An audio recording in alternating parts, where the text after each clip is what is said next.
yang kali ini masih akan melanjutkan minggu lalu, masih membahas tentang new media measurement tools, akan tetapi lebih banyak exercise-nya. Jadi kalau kemarin lebih ke teori, lalu saya minta juga kalian membaca kalau nggak salah dari Millward Brown untuk membangun sense terkait dengan bagaimana setiap media digital itu memiliki karakteristik yang berbeda-beda, sehingga pendekatannya pun ketika membuat program ataupun campaign ataupun iklan juga akan berbeda.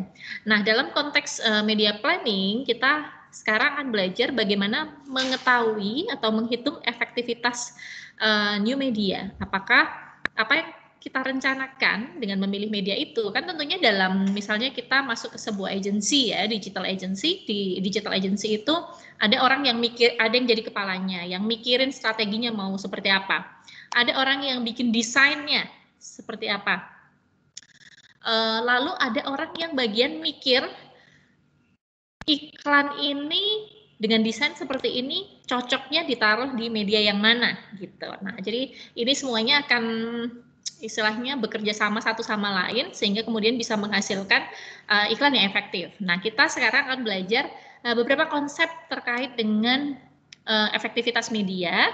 Nah, saya harap kalian juga mempersiapkan mungkin alat tulis, jadi ada kertas, ada pulpen di samping kalian dan juga kalkulator nanti karena kita akan menghitung beberapa konsep. Selain mengenalkan, kita juga akan exercise untuk menghitung gitu ya. Tapi hitungan-hitungan sederhana, tenang saja karena kita bukan anak bukan anak IPA, bukan anak teknik, bukan anak sains, bukan anak akuntansi gitu ya, komunikasi, tapi ada hitung-hitungannya tapi sedikit saja. Yang penting logikanya kalian dapat. Kalau nanti ada yang mau bertanya, silahkan chat saja dulu namanya atau raise your hand, tinggal diklik, kalian bisa raise your hand, nanti waktu sesi tanya jawab akan saya buka gitu ya, siapa yang mau bertanya. Oke, saya akan share screen sekarang. Oke, ya. Ini sudah kelihatan teman-teman, ada gambar hati-hati, love. Sudah, Mbak. Oke, kelihatan. Aman.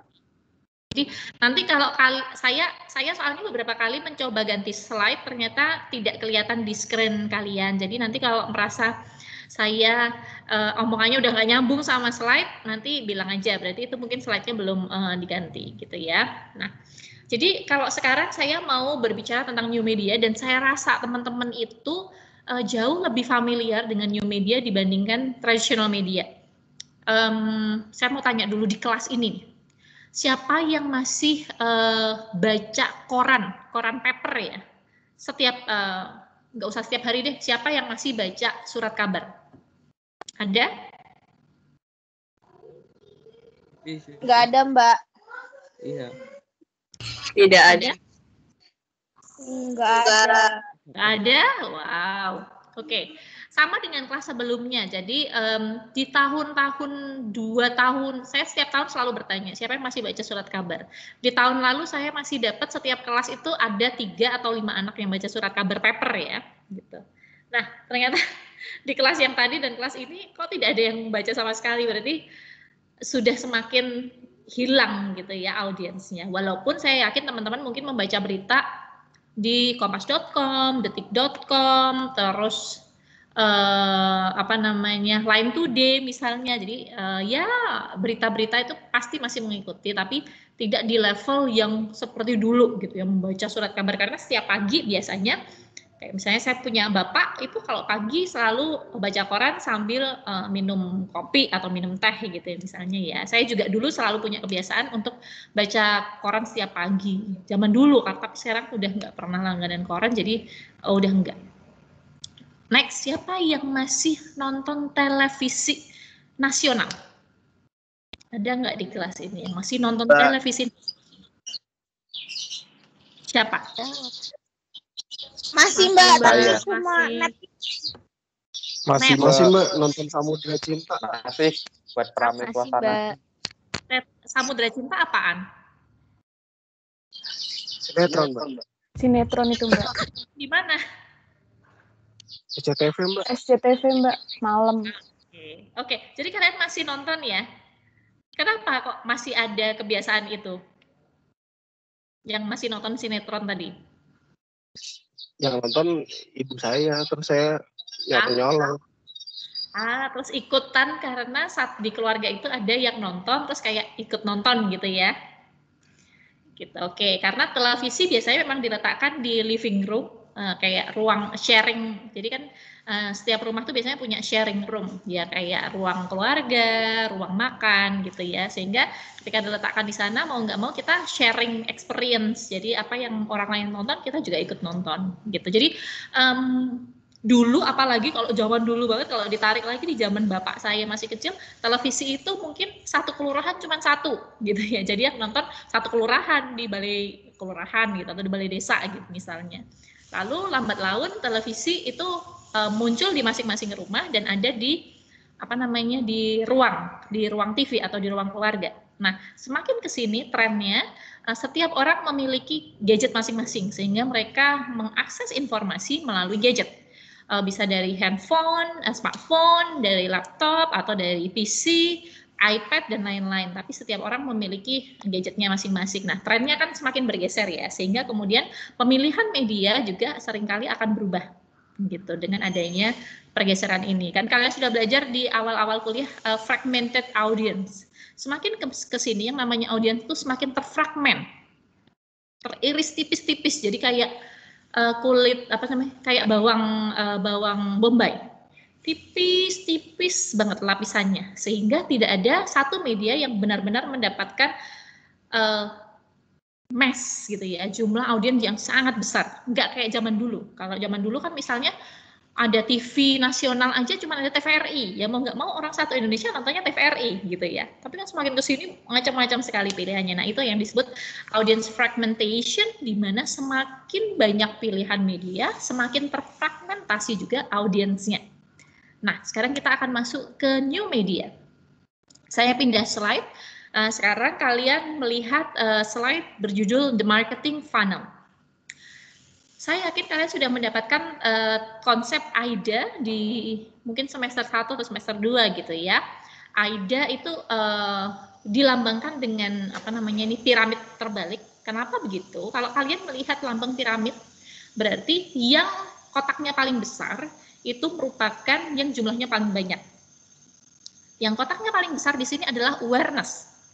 Awareness itu merupakan tahapan pertama ketika seseorang mengenali produk, gitu ya, mengenali brand misalnya atau mengetahui sesuatu. Awareness adalah tahap orang tahu. Baru nanti setelah dia tahu, beberapa di antaranya akan turun ke interest atau tertarik, merasa tertarik, gitu ya. Lalu dia akan lanjut ke desire. Bedanya interest dengan desire ya. Kalau interest itu hanya tertarik, kalau desire ada keinginan untuk memiliki, gitu ya. Kayak kalian lihat, ini saya cowok nih ke kampus gitu, terus ketika ketemu cewek yang cantik gitu ya, kan tahu itu namanya, let's say namanya Ayu gitu ya. Aku tahu Ayu, itu kan awareness. Interest, Ayu itu kayaknya menarik juga ya gitu, itu interest. Baru tertarik saja, menarik atau cantik ya gitu. Desire, aku harus pacaran sama Ayu. Nah itu udah desire, ada rasa untuk memiliki. Nah action kalau di dalam marketing adalah pembelian. Jadi dia memutuskan untuk membeli. Nah, AIDA ini berkembang teman-teman. Ada konsep AIDA, ada AIDCA, C-nya itu conviction, keyakinan gitu. Lalu juga ada ISAS gitu. Jadi berkembang.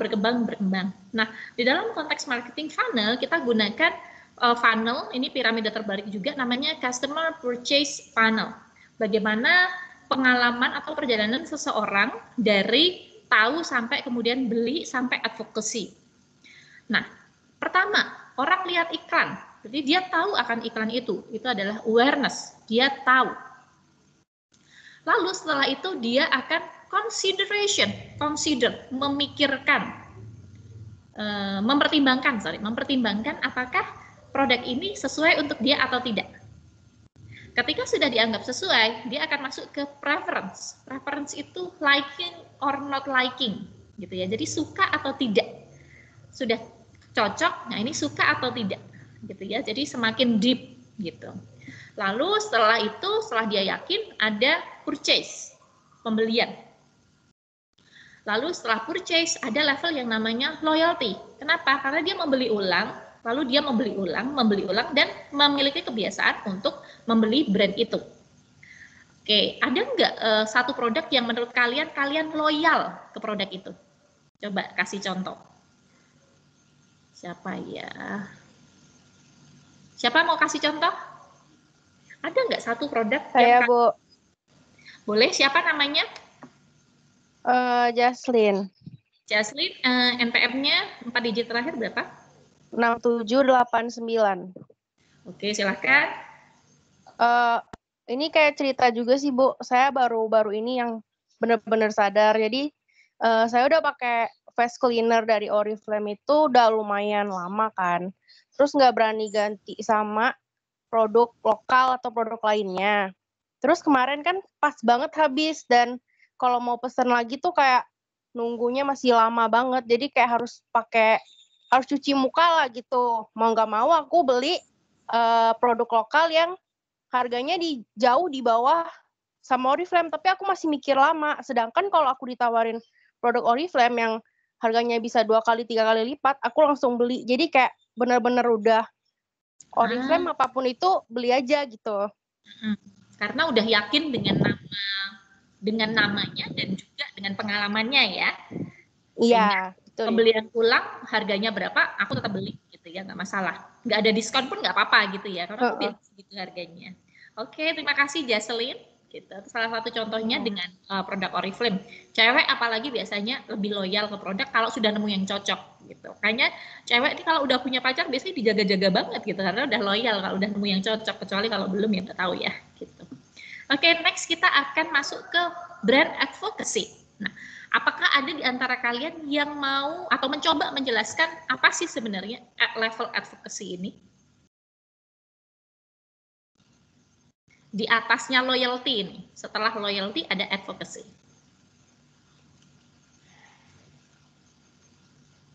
Ada nggak? Nggak ada. Oke. Aku mau coba jawab. Siapa namanya? Yasinta Mariskoti. Oke, NPM-nya? 6521. Oke, silahkan. Mungkin advokasi itu diambil dari kata advance gitu mungkin, jadi kita mau mempromosikan produk ini ke orang lain untuk pakai produk ini gitu. Oke. Good job menjelaskannya dengan baik sekali tadi Yasinta ya gitu. Tapi katanya bukan advance tapi advocate. Kata dasarnya sebenarnya. Advocate itu kan kayak kita mengadvokasi, memberi semacam mengajari orang gitu ya. Advocate itu kayak kita memberitahu orang ini loh produk yang bagus gitu tanpa kita dibayar. Jadi yang namanya selebgram itu bukan advocate, mereka nggak advocacy, mereka tidak memberikan pelajaran ke orang lain, tapi mereka memang dibayar untuk ngiklan gitu ya. Tapi advocacy itu levelnya misalnya tadi Jaslyn pakai pakai Oriflame. Lalu dia merasa cocok dengan produknya dan dia merasa harganya oke sih, masih masuk gitu ya. Lalu ketika ada temannya punya masalah yang sama, dia akan bilang, kamu pakai Oriflame aja karena cocok, gini, cocok nih sama kulitmu gitu. Nah, ini kan sebenarnya kayak rekomendasi ya. Nah, mungkin kata lainnya dari advocacy itu adalah rekomendasi. Bagaimana seseorang merekomendasikan produk ke orang lain tanpa dia dibayar. Itu adalah level tertinggi dari sebuah brand. Bagaimana bisa merekomendasikan produk lain. Atau kalau kalian pernah dengar konsep word of mouth, gitu ya, word of mouth itu merupakan bentuk dari rekomendasi. Semakin kesini yang dikejar oleh brand itu adalah brand advocacy atau word of mouth. Karena apa? Ini bentuk promosi gratis teman-teman. Kan nggak ada yang bayar untuk si Jaslyn tadi merekomendasikan Oriflame, nggak ada gitu. Nah, jadi ini hal-hal yang membedakan antara tadi purchase, loyalty, dan advocacy. Nah, selain itu juga ada model dari marketing funnel. Ini kalian bisa lihat di sini diagram yang lebih rumit dari marketing funnel yang tadi. Ini sebenarnya saya cuma mau menunjukkan bahwa semakin ke sini teori terkait dengan marketing funnel itu evolving, berkembang. Nggak bisa kaku begitu saja, ada perubahan-perubahan yang terjadi. Nah, tapi intinya di sini ada semacam pergerakan. Nah, dia memberikan lapisan yang lebih banyak lagi. Jadi kalau tadi awareness langsung consideration, dia bilang di antara di antara awareness dan consideration itu ada yang namanya knowledge. Orang dari tahu jadi tahu banget. Kalau knowledge itu kan punya punya materi yang lebih terkait dengan produk. Produknya itu misalnya punya kandungan apa gitu ya. Lalu habis itu punya program apa, mungkin ada member dan lain-lain gitu. Jadi dia lebih paham. Interest itu ketertarikan, baru dia masuk ke consideration. Setelah consideration baru dia ada tahap intention. Intention ini preference tapi udah kuat banget, intense gitu rasanya. Lalu ada activation, lalu habis itu ada repeat, pembelian ulang setelah purchase. Lalu preference untuk terus menggunakan produk ini lagi dan lagi, lalu loyalty, lalu referral. Jadi merefer ke orang lain. Nah, advocacy ini level yang dia udah tidak bisa tergantikan.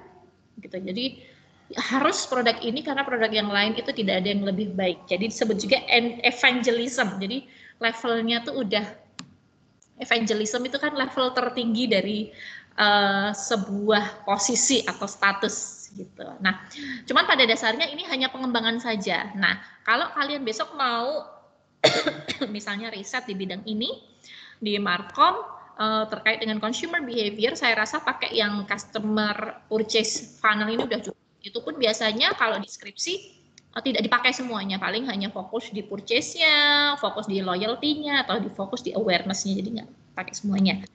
Saya ingin menunjukkan bahwa model ini berkembang, ya nggak statis. Oke, next saya pindah ke page judulnya influencer. Sebelum masuk ke influencer, apakah ada yang mau ditanyakan terkait dengan marketing funnel? Belum ada ya, kayaknya aku belum lihat ada yang chat. Oke. Ada yang masih nyalain mic, tolong dimatikan dulu, ada suara ketok-ketok soalnya. Tok-tok-tok gitu, oke.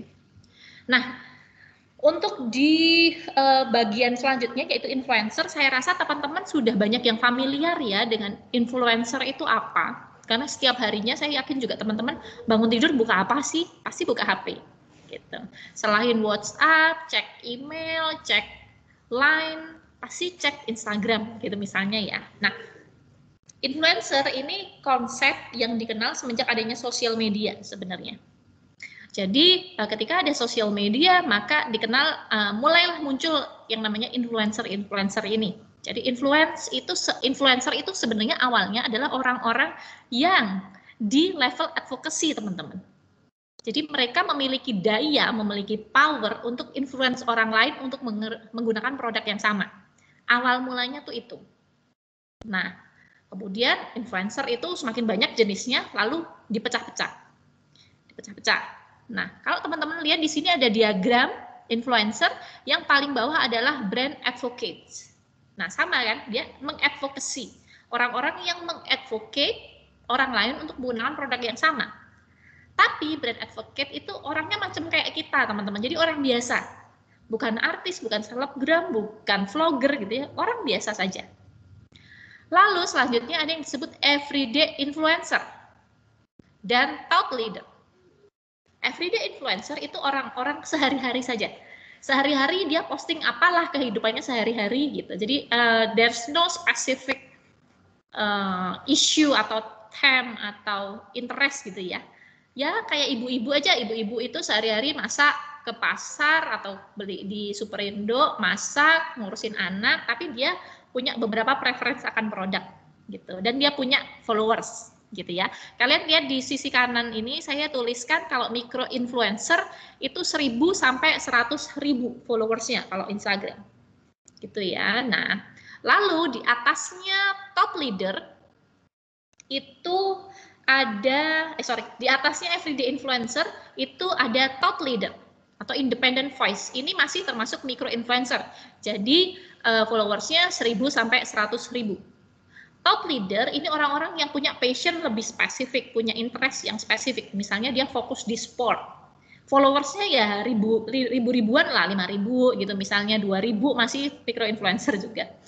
Tapi dia punya fokus di sport atau dia fokus di misalnya tanaman gitu ya, sekarang lagi in ya, atau dia fokus di masak gitu dan punya followers yang cukup banyak, itu top leader. Lalu kita naik ke atas yaitu social media celebrities atau kita sebut selebgram dan professional blogger, vlogger juga masuk di sini sebenarnya, vlogger juga masuk di sini. Ini makro influencer apabila followersnya sudah 100.000 sampai 1 juta. 100.000 sampai 1 juta. Gitu. Nah, ini makro influencer. YouTuber itu ya segini. Nah, ini sayangnya followers ini baru berdasarkan Instagram. Jadi yang YouTube belum ada standar untuk influencernya di sini. Tapi, nah teman-teman jangan lupa besok Rabu minggu depan kita ketemu sama praktisi dari, lupa gue namanya.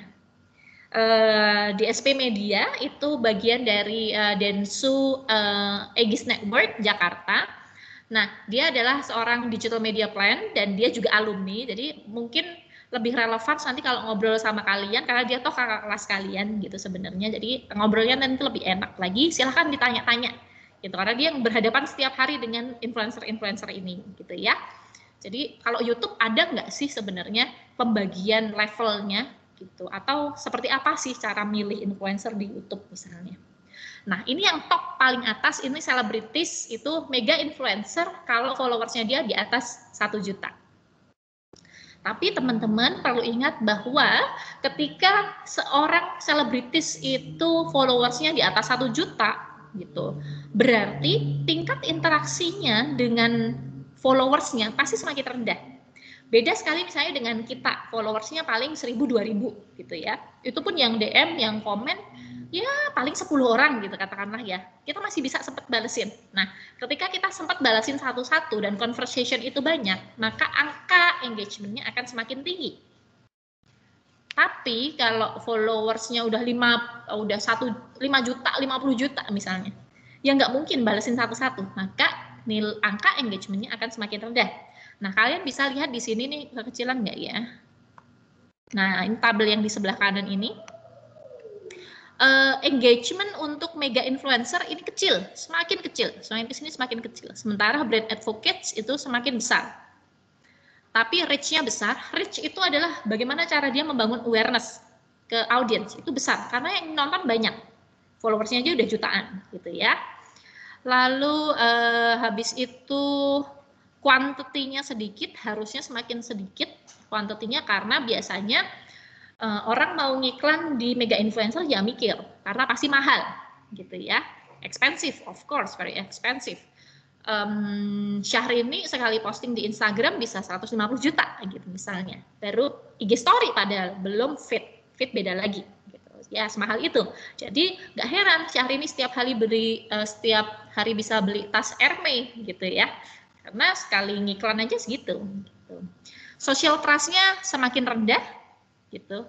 Kenapa sih semakin rendah? Ya karena terlalu jauh dengan dia, dengan si mega influencer terlalu jauh. Lebih mudah didekati yang brand advocates, lebih terpercaya gitu. Dan sebenarnya saya juga ada concern dengan konsep influencer ini karena teman-teman ingat konsep brand advocates awalnya adalah dia mengadvokasi orang tanpa dia dibayar. Tapi semakin kesini yang namanya influencer ya minta dibayar gitu. Semakin dia dibayar, semakin dia bisa didrive oleh si pemilik produk. Ketika dia bisa didrive, berarti dia tidak bisa mengatakan yang sebenar-benarnya. Misalnya produknya nggak cocok, ya dia nggak bisa bilang nggak cocok karena udah kontrak misalnya. Nah, ini yang akan membuat level of trust akan semakin turun. Beda dengan brand advocates, tadi misalnya Jaslyn pakai Oriflame, ya dia nggak mungkin bohong lah, ngapain dia bohong, dia nggak dapat apa-apa misalnya kayak gitu. Lalu level of impression-nya kalau mega influencer of course akan semakin tinggi karena penontonnya banyak. Level reputation-nya somehow memang bagus karena ya kalau dia nggak punya reputation yang bagus, dia nggak bisa maintain dirinya sebagai selebriti, itu aja sih sebenarnya. Nah, lalu next kalian bisa lihat di sini tadi ada contoh-contohnya, misalnya kalau selebriti di sini ini siapa sih? Ini Ayu Ting Ting ya, Ayu Ting Ting. Ini aku nggak kelihatan Ini Dian Pelangi, ini Syahrini gitu ya. Selebritis atau mega influencer, lihat influence-nya dia tinggi. Influence-nya dia tinggi karena biasanya awareness-nya yang dibangun, jumlah orang yang nonton, impression-nya adalah tinggi juga. Nah, sementara kalau brand advocates dan daily everyday influencer ke sini, engagement-nya yang semakin tinggi. Sementara volumenya atau jumlah orangnya, jumlah influencernya juga semakin tinggi karena jumlahnya banyak. Sementara kalau selebriti, volume atau jumlah orangnya itu sedikit biasanya. Gitu. Termasuk jumlah iklannya juga akan semakin sedikit gitu. Karena ya satu iklan aja misalnya 150 juta, walaupun ya sebenarnya iklan di Syahrini tetap banyak sih ya gitu. Nah, kalau kalian teman-teman apakah ada selebritis yang kalian ikuti di Instagram yang followersnya udah jutaan gitu? Coba siapa sih mega influencer yang kalian follow di Instagram?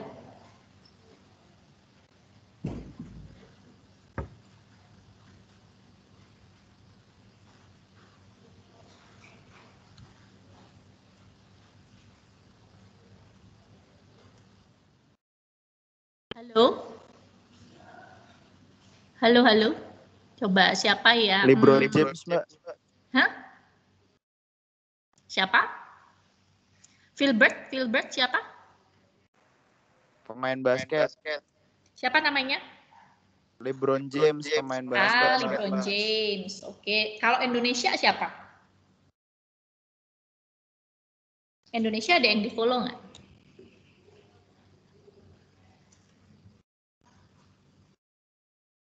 Vina Gracia, Mbak. Vina Gracia itu siapa? Beauty vlogger. Dia YouTuber.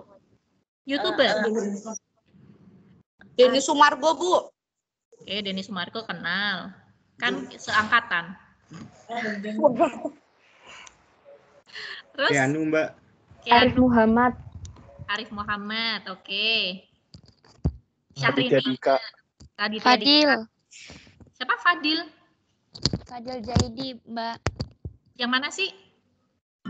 TikTok. Yang TikTok sama bapaknya itu, Mbak. Iya. Oke, aku nggak follow TikTok. Oke, nah itu berarti kalian sudah mulai dapat gambaran ya terkait dengan influencer, mega influencer. Mungkin selama ini sudah tahu, tapi ada beberapa konsep yang kalian lebih pahami dan besok bisa ditanyakan ketika misalnya ketemu praktisi. Apa sih atau bagaimana sih mengkategorisasikan influencer? Karena kita lihat sebenarnya mikro influencer 1.000 sampai 100.000 itu gapnya tinggi banget gitu. Gapnya terlalu panjang. Bagaimana kita memilih yang followersnya? Mending yang mana nih? Yang followersnya 10 ribuan, 50 ribuan, atau yang seperti ini? Ini yang karena mikro gapnya tinggi sekali gitu. Atau ada pembagian gap lagi yang lebih jelas. Lalu untuk YouTuber seperti apa misalnya? Belum lagi TikTok gitu kan. Sekarang TikTok naik daun lagi. Bagaimana sih kita mengetahui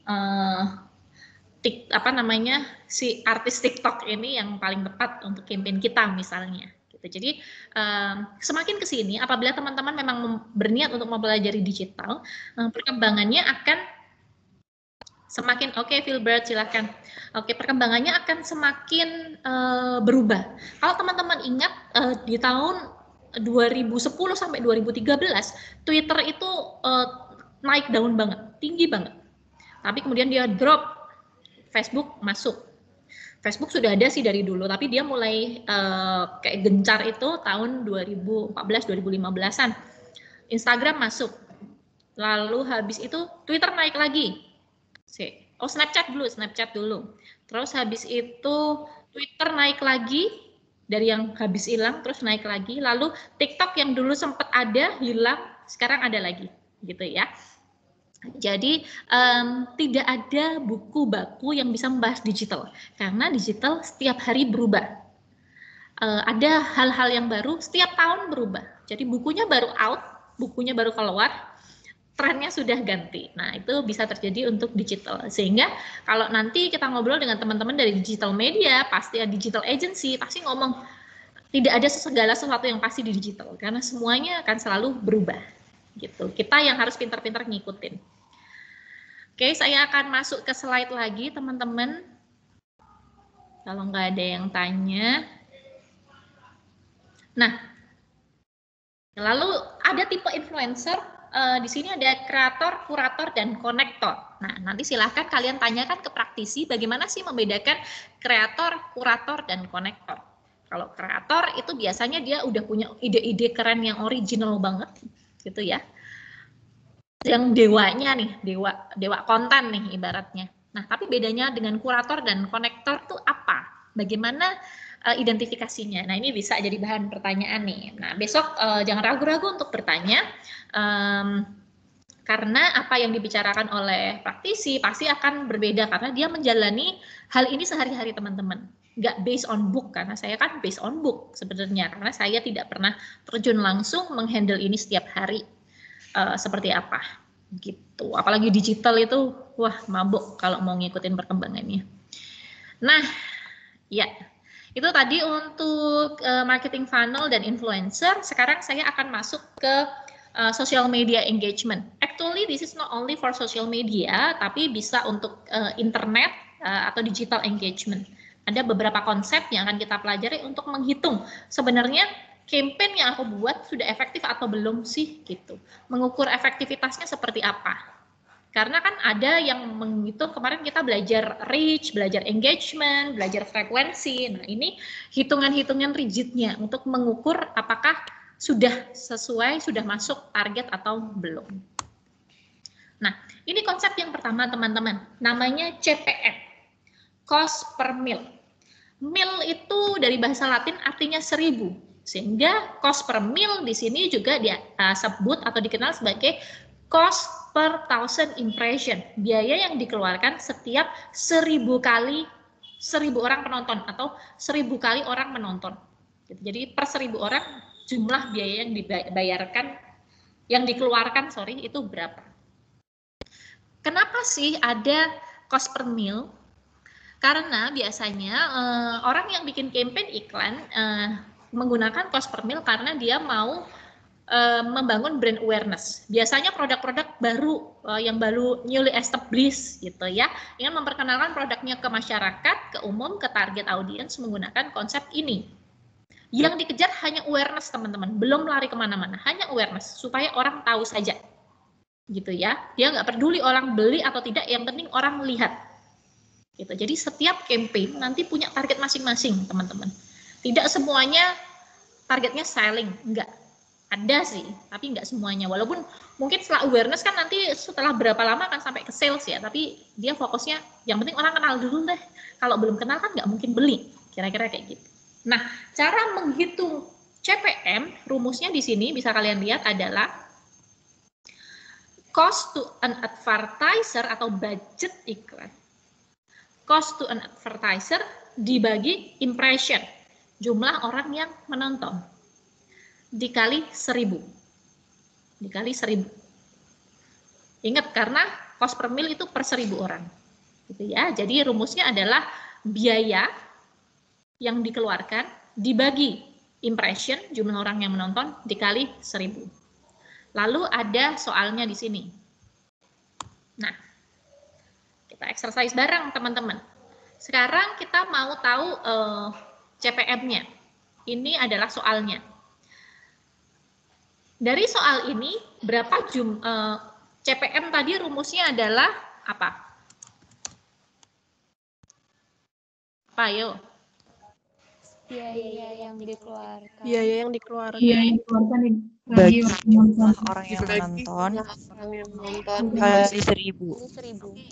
Nah, dikali 1000 ya. Nah, sekarang kita cost per impression dulu deh. Jadi, biaya yang dikeluarkan per tiap orang nonton.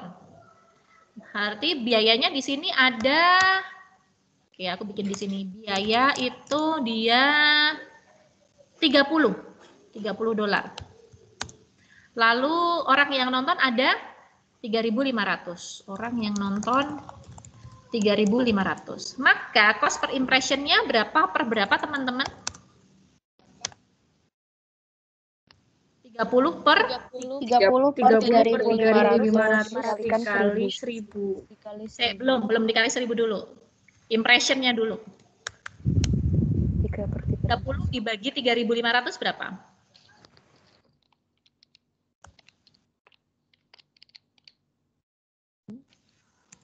berapa? 0,0085. 0,009.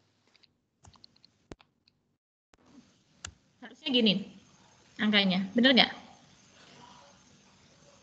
Iya, Bu.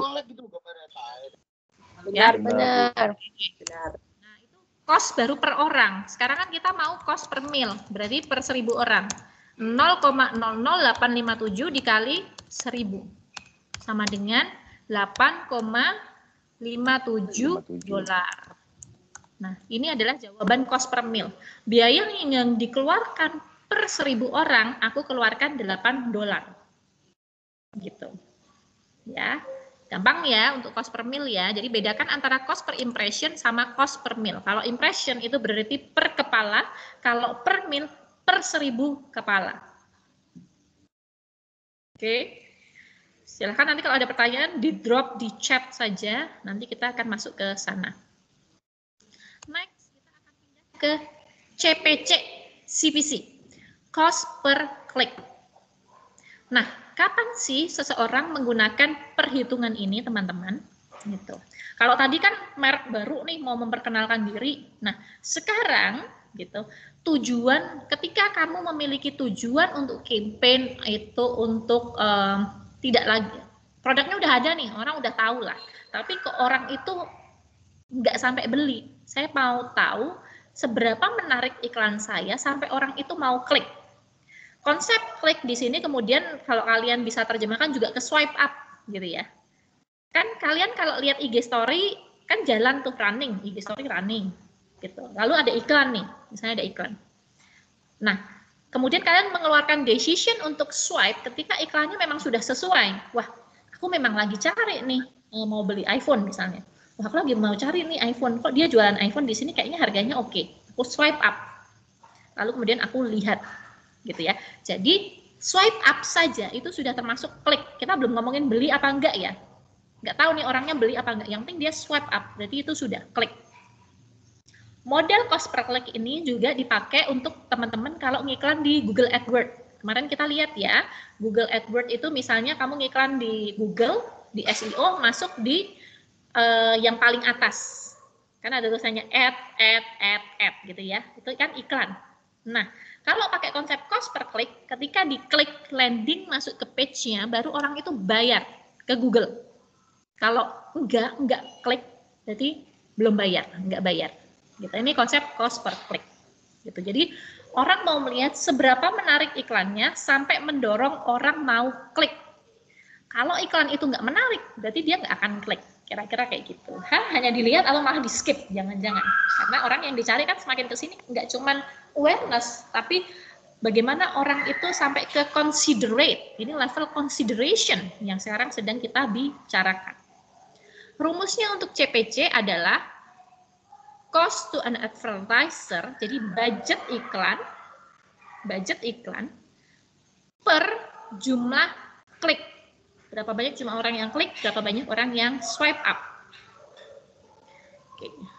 Nah, kita akan exercise di sini. Sebuah perusahaan ini mau menjual e-book online. Gitu. Nah, dia menggunakan CPC model. Produknya dijual online dan ngiklan online. Nah, ini enak ukurnya. Produknya online, dijualnya online. Gitu ya. Jadi misalnya swipe up dia langsung landingnya misalnya ke websitenya atau landing ke Tokopedia atau landing ke Shopee dan lain-lain. Gitu ya. Nah, oke, sebentar ya.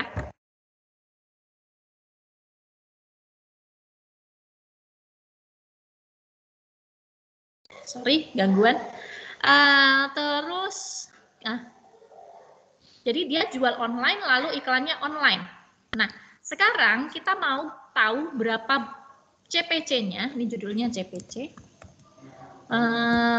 Ketika dia, ini kita kasih infonya di sini, jumlah kliknya ada 50. Sementara jumlah budgetnya adalah 100. Gitu ya. Maka CPC tadi rumusnya adalah jumlah budget dibagi jumlah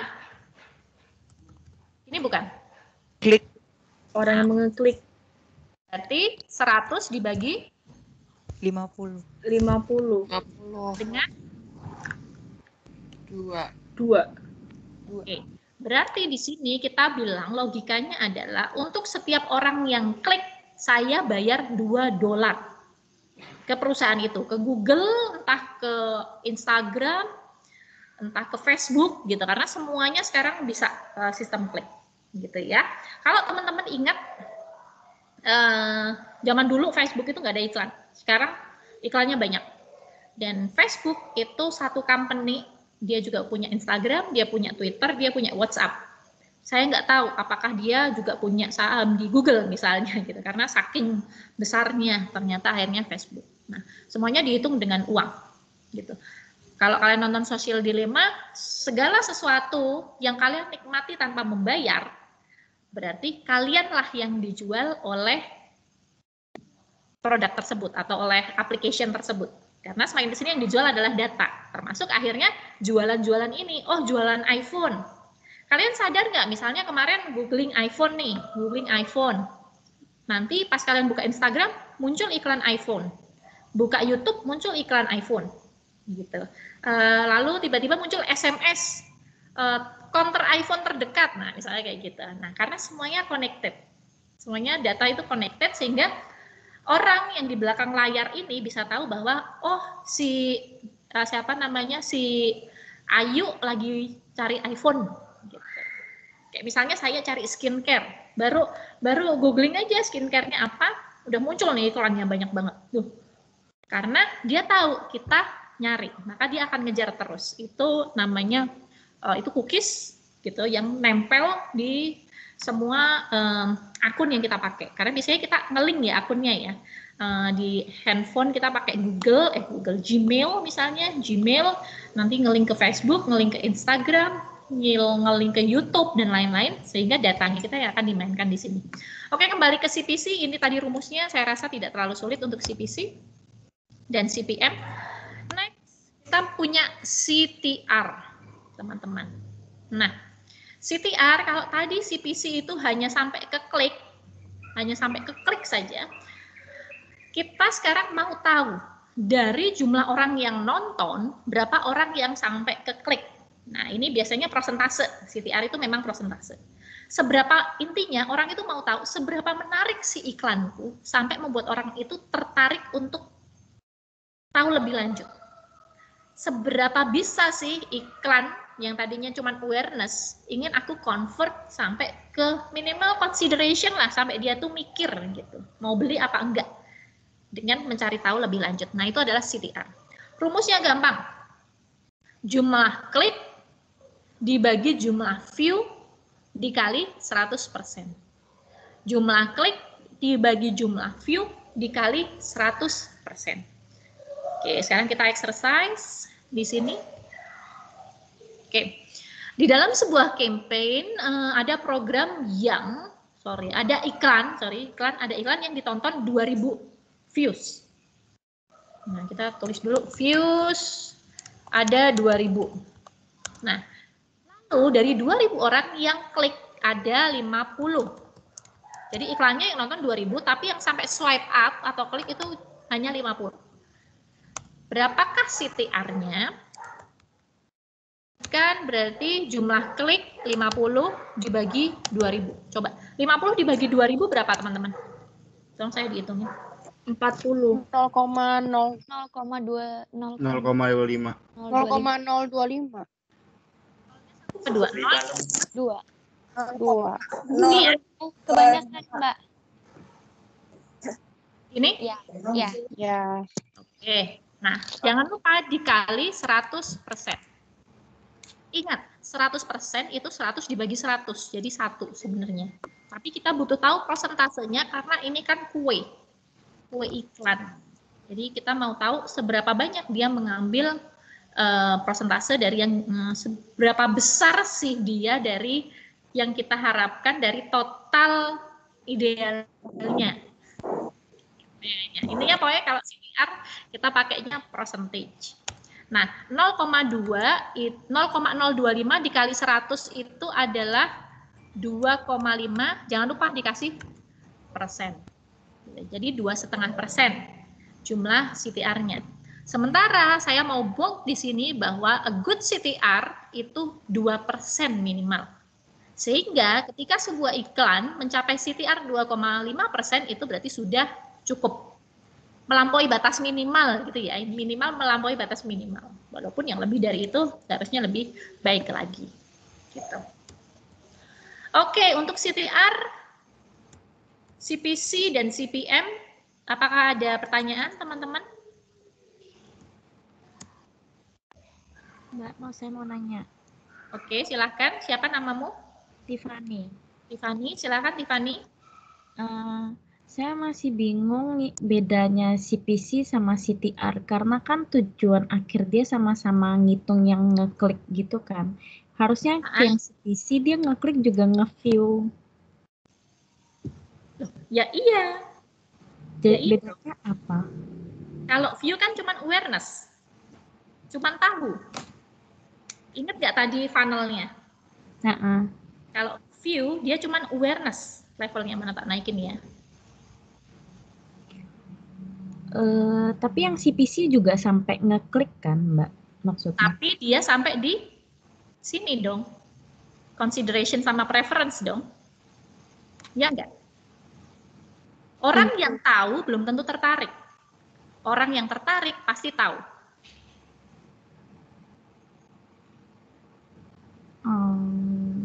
Paham nggak? Kamu lihat iklan, kamu tahu Yamaha nggak? Iya. Kamu tertarik nggak beli Yamaha? Enggak. Enggak, kenapa? Tanpa alasan. Ya karena itu nggak sesuai dengan kamu. Target audiens Yamaha adalah biasanya lelaki, dan Yamaha itu biasanya dia mengutamakan kecepatan, speed, perempuan enggak ke sana. Mungkin perempuan kalau mau naik motor mereka akan pilih misalnya Beat misalnya, atau Vario gitu ya, lebih nyaman gitu untuk perempuan. Tapi bukan Yamaha. Nah, ketika kamu tahu Yamaha itu di level awareness. Kalau kamu targetnya awareness, maka kita menghitungnya pakai cost per mil. Sementara kalau kita targetnya sampai dia minimal tertarik untuk membeli, kita pakainya CPC. Minimal dia interest dulu.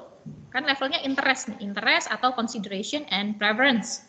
Di sini belum beli loh, ini baru klik lihat gitu ya. Ibarat kata kamu punya akun Shopee atau Tokopedia, kamu baru setelah lihat iklannya kamu masuk ke Tokopedia atau Shopee, kamu masukin ke keranjang, belum payment.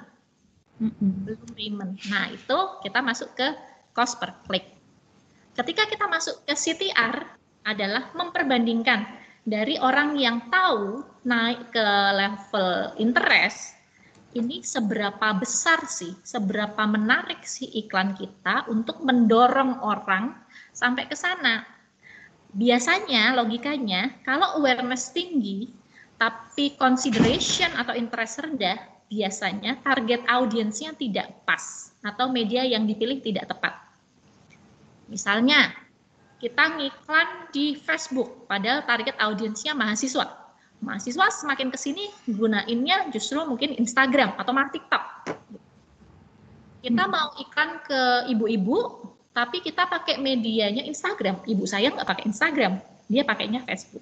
Gitu. Jadi awareness itu kan jumlah orang yang view toh, tapi belum tentu ini menarik untuk dia atau tepat untuk dia. Gimana penjelasan saya?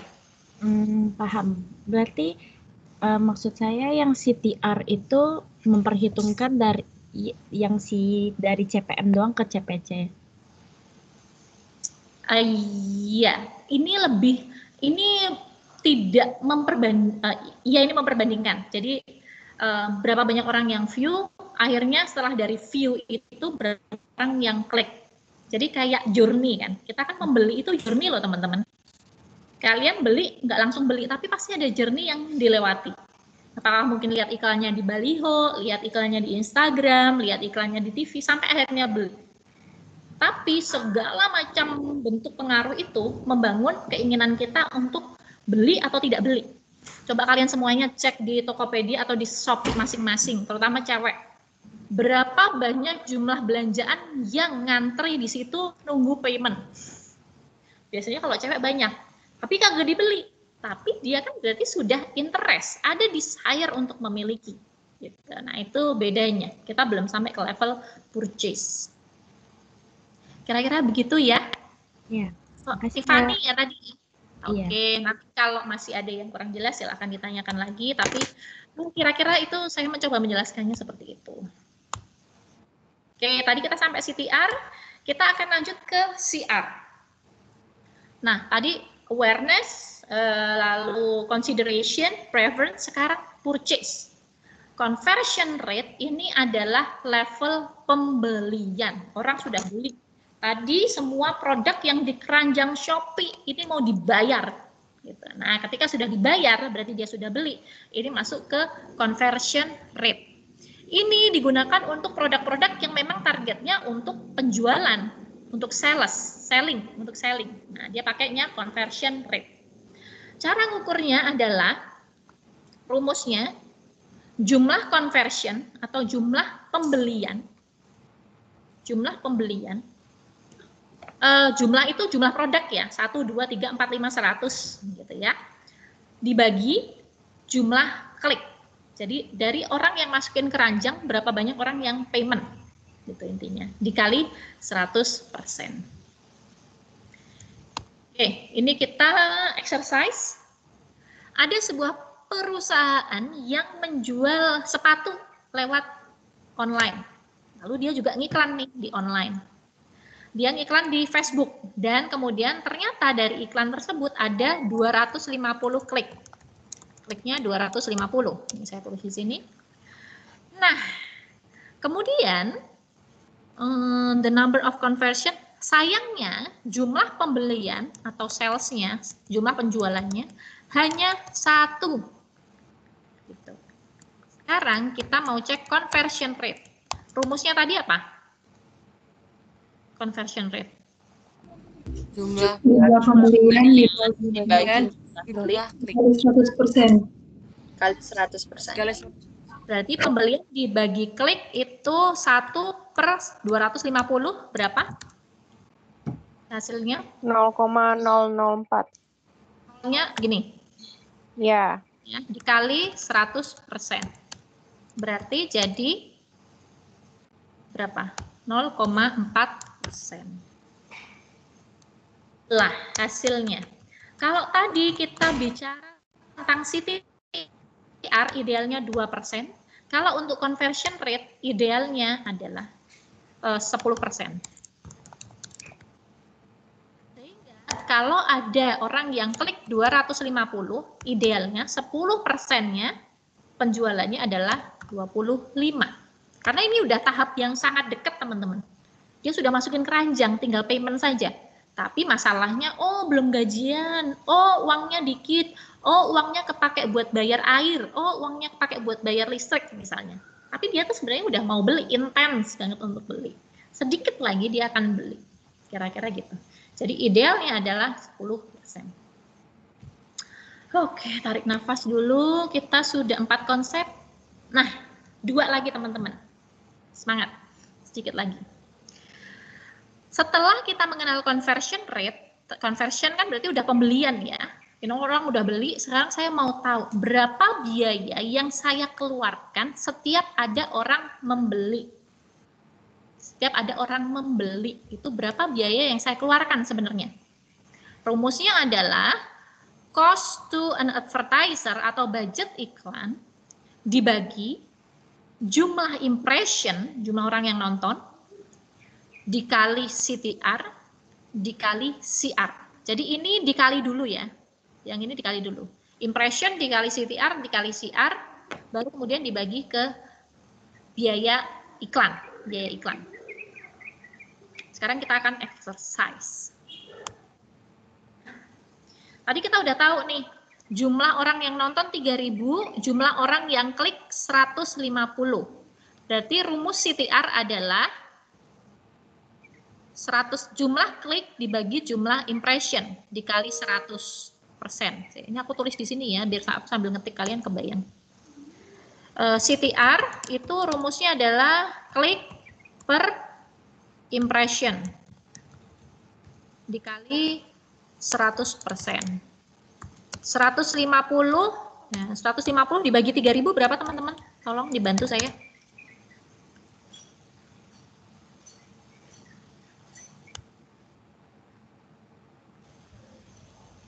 ...150 dibagi 3.000. 0,05. Ini, oke. 0,05. Lalu dikali 100% kan? Jadinya 5%. Gitu. Tapi ingat, nanti kalau dikali-kali, karena ada persennya, kalian pakainya yang ini. Untuk pengalian ya. Tadi rumusnya CPA itu kan impression, CTR sama CR. Sekarang kita cari CR-nya dulu. CR itu adalah jumlah pembelian. Apa rumusnya CR? Pembelian atau apa? Jumlah pembelian dikali 100%. Pembelian dibagi Jumlah klik kali 100. Jumlah pembeliannya adalah 15. Dibagi jumlah kliknya 150. Coba dihitung dulu, 15 per 150 berapa? 0,1. 0,1 dikali 100%, hasilnya nanti adalah 10%. Gitu ya. Tapi ingat untuk pengalian nanti gunakan yang ini. 0,1. Lalu kita harus tahu dulu kan tadi untuk dibagi di bawahnya impression dikali CTR dikali CR.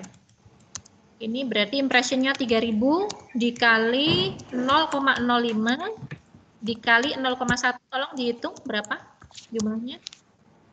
15. Bukan, belum. 3.000 dikali 0,15. Iya, 15. Benar 15 rupanya. Betul. Terus habis itu kita sekarang sampai ke CPA. CPA rumusnya adalah budget dibagi jumlah ini tadi ya. Budgetnya adalah 100 dolar dibagi 15. Coba 100 dibagi 15 berapa? 6,67 berarti. Oke, bolehlah ada yang 6,6, 6,7 boleh. Kan komanya aja yang beda. Nah, teman-teman, berarti di sini kita tahu biaya yang dikeluarkan untuk mendapatkan satu orang pembeli, biaya promosi ya ini, biaya promosi yang didapatkan untuk mendapatkan satu orang pembeli adalah 6,6 dolar. Sehingga misalnya kamu mau ngambil untung, ya untungnya harus lebih besar dari 6 dolar. Jangan sampai ngambil untungnya ada hanya 5, misalnya 5 dolar. Berarti kan masih rugi 1 dolar nih. Gitu. Ngambil untungnya atau profitnya harus lebih besar dari 6 dolar. Karena ternyata biaya per acquisition-nya sebesar 6 dolar. Kalau enggak kamu rugi nanti jualannya. Ya gitu. Ternyata budgetmu iklan jauh lebih besar daripada profit. Akhirnya kamu nanti merugi. Itu tadi adalah cost per acquisition. Kita masih punya satu lagi yaitu ROI. Return on investment. Return of investment kita gunakan untuk mengetahui apakah program yang kita buat, campaign yang kita buat itu worth it apa enggak, sukses apa enggak. Gitu. Idealnya ROI, idealnya adalah 100% minimal. Minimal ROI itu adalah 100%. Jadi dapat keuntungan segitu.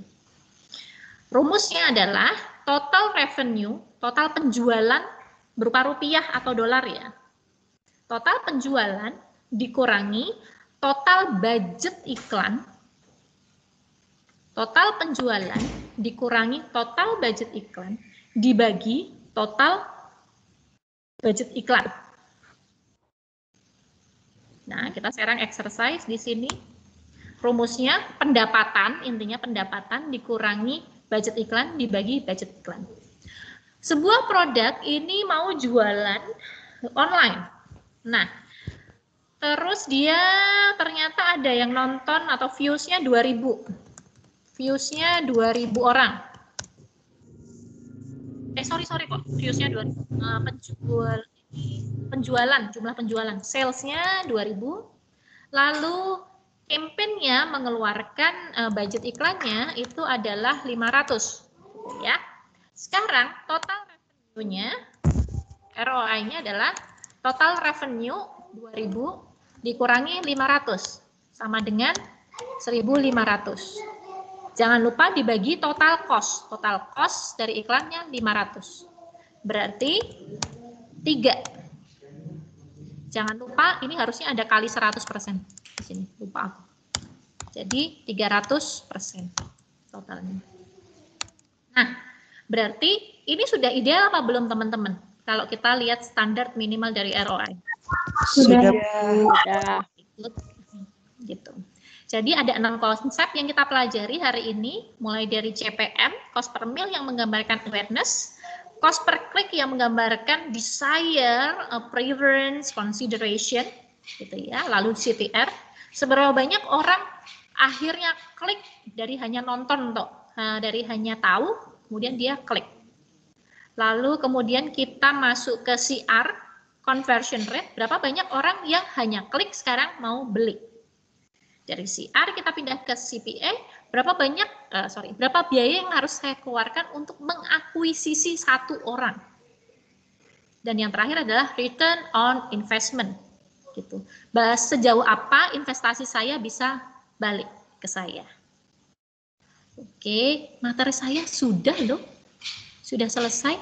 Silakan apabila masih ada yang kurang jelas dan mau bertanya. Aku baru baca Tania tadi PPT-nya kekecilan Mbak, nggak kelihatan. Semoga ini udah selesai. Kamu nggak kelihatan ya? Yang nggak kelihatan bagian apa? Tadi yang awal-awal nggak kelihatan, tapi habis itu udah kok. Oh udah, oke. Semoga jelas ya. Nanti aku kirim PPT-nya. Oh iya, oke. Ya. Mbak. Yes, silakan. Yang ini tadi minimum ROI-nya itu tadi tempatku putus-putus, Mbak. Rumusnya udah kebaca? Udah, kalau rumusnya udah. Terus minimumnya 100%. Oh, oke. Makasih, Mbak. Oke. Alvinsen baru join setelah apa Alvinsen?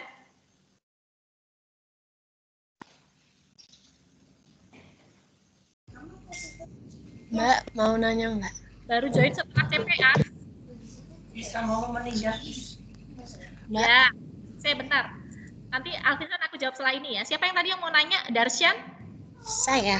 Saya tadi ketinggalan yang CPA. Cuma rumusnya aja sih Mbak. Oh, yang CPA kamu ketinggalan? Iya. Alvin, kamu cuma dapat CPA. Yang awal nggak ikut.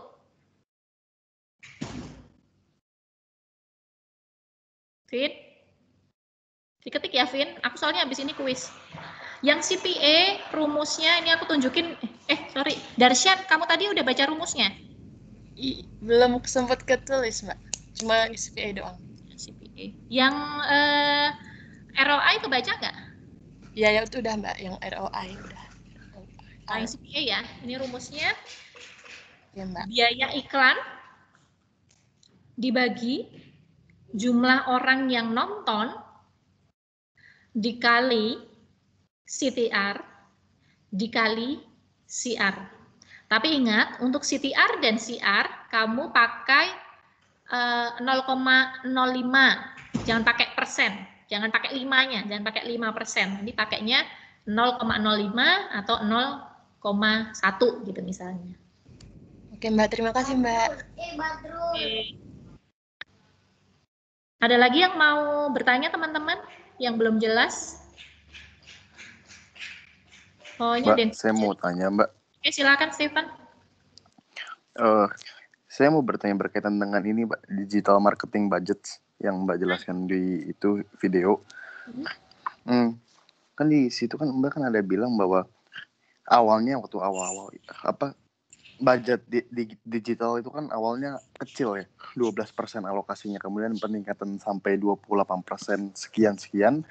Nah, pertanyaan saya itu, budget ini dialokasikan dari sebuah perusahaan mengalokasikan budgetnya atau patokannya dari mana, Mbak, alokasi dananya ini?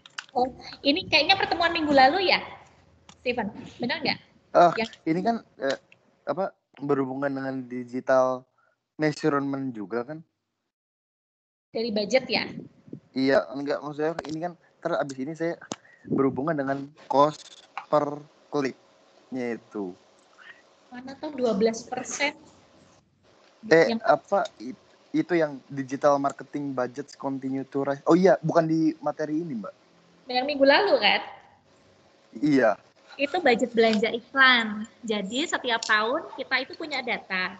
Berapa banyak orang belanja iklan di TV, berapa banyak orang belanja iklan di media digital, berapa banyak di surat kabar.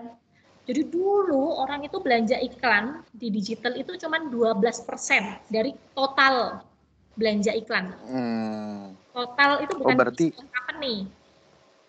Di berarti Indonesia. total akumulasi. Total akumulasi. Kalau kemarin data yang saya pakai itu di Amerika. Jadi dulu orang belanja iklan hanya 12% dari total budget iklan. Jadi ada orang belanja iklan di TV, di radio, di surat kabar, apa segala macam, dia cuma 12%. Tapi sekarang sudah di 2014 itu 28%. Sekarang itu sudah 60%, lebih besar lagi. Jadi gitu. Jadi itu data iklan, data belanja iklan yang kita punya. Nanti kalau saya punya yang Indonesia, saya share juga ke teman-teman ya. Oke. Kalau untuk yang CPC yang kita bahas tadi itu termasuk dalam bagian algoritma. Bagaimana cara kita menghitung prosesnya dalam media itu, atau itu berbeda dengan algoritma, Mbak? Sama. Nanti kalau kalian itu besok kan ketemu sama praktisi, saya minta dia nunjukin cara dia milih media termasuk budgetingnya. Nah biasanya kalau kalian masukin ke, misalnya mau iklan di Google nih, itu udah keluar sendiri teman-teman. Oh aku mau target ke 5.000 orang, kayak gini kriterianya, terus kapan tayangnya, bla bla, dia akan ngitung. Oh ini budget yang kamu keluarkan. Tapi logika berpikirnya kayak yang tadi. Oke. Makasih Mbak ya. Oke, makasih ya Steven. Ada lagi yang mau tanya teman-teman? Gesta mau tanya nggak? Nggak? Nggak Mbak, maaf ini tadi ganti HP gara-gara sinyal jelek jadi nggak tahu nggak mute. Oke, begitu teman-teman. Nanti setelah ini ada kuis untuk Alvinsen karena tadi baru bisa join. Alvinsen kerjakan dulu sebisanya ya. Nanti kalau misalnya memang belum memuaskan, nanti saya kasih remedi aja untuk kuisnya. Gitu ya Vincent ya. Terima kasih banyak Mbak. Oke, nah teman-teman ini materi saya sudah selesai. Saya ingatkan minggu depan kita ketemu lagi Rabu jam 4 dengan praktisi dari Densu Aegis Network, seorang digital media plan. Dia juga adalah alumni, sehingga kalian bisa tanya-tanya lebih jauh karena dia menjalankan itu setiap hari, pasti lebih banyak tahu dan berpengalaman daripada saya. Lalu kita akan break dulu 15 menit, gitu, 15 menit. Sekarang kan di jam saya 14.11, katakanlah nanti sampai 14.30 kalian boleh ke toilet, mau mandi dulu boleh, makan dulu boleh gitu ya. Nanti 14.30 saya akan post link untuk quiz gitu ya. Saya akan post link untuk quiz. Nanti kalian kerjakan, waktunya 20 menit gitu. Mulai dari 14.30.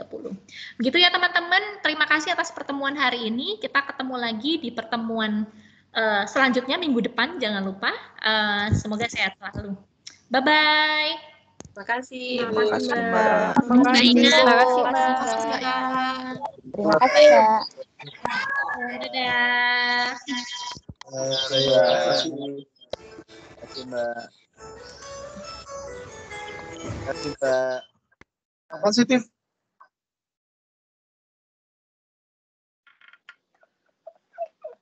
Terima kasih Mbak.